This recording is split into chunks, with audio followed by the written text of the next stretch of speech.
Hi, welcome to another episode of Silver Fox Scotland, and it's been a while, hasn't it? I got a ban on the other channel. Now, you'd think, well, that's on that channel, why haven't I been posting on this one? Just want to clarify that there is a little rule deep down in the recesses of the contract with YouTube that if you have multiple channels and you are banned on one, you are not to post on another unbanned channel. The reason being, of course, it sort of circumvents any ban. You can go on the other channel and continue to say these things or do things or generally just make amends. So in order to obviate any risk of having a further ban, I am having to force myself to stay off this channel as well. So that's out the way. That's done. However, it has been a very long week, as you can imagine, and lots of things have happened. And I've got so many stories I want to do about Scotland, or I think we can actually stop calling it Scotland now and start calling it Wonderland, because we are living in strange times indeed. And what I see is going on in Scotland is something straight out of Alice in Wonderland. It's not real.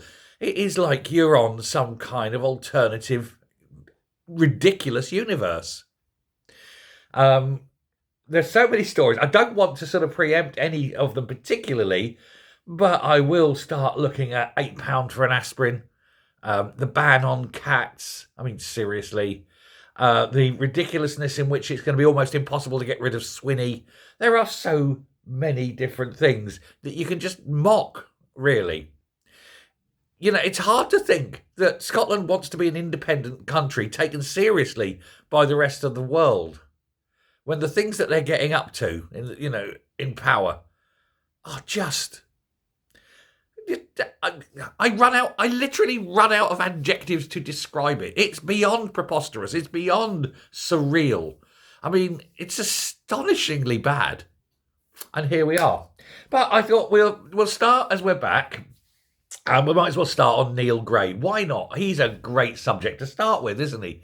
A man who is massively out of his depth, who is just not doing his job. In fact, he's not doing his job so badly that the leader of the party, John Swinney himself, has basically had to stand in and become the de facto health minister, because Neil Gray is just not up to the job. And then, of course, he's busy off giving himself nice taxpayer-funded, chauffeur-driven limousine trips to see football matches, for which I suspect he probably didn't pay for the ticket there either.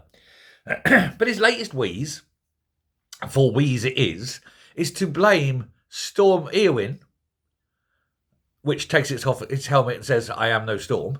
I've used that gag before, but it's still funny.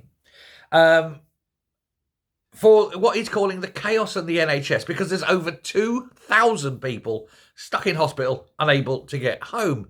And he's saying, yes, there was some strong winds 10 days ago that were the fault that's causing this. What a load of absolute bollocks. The man is an arse, isn't he? It's got nothing to do with strong wind and all to do with his inability to sort out the NHS.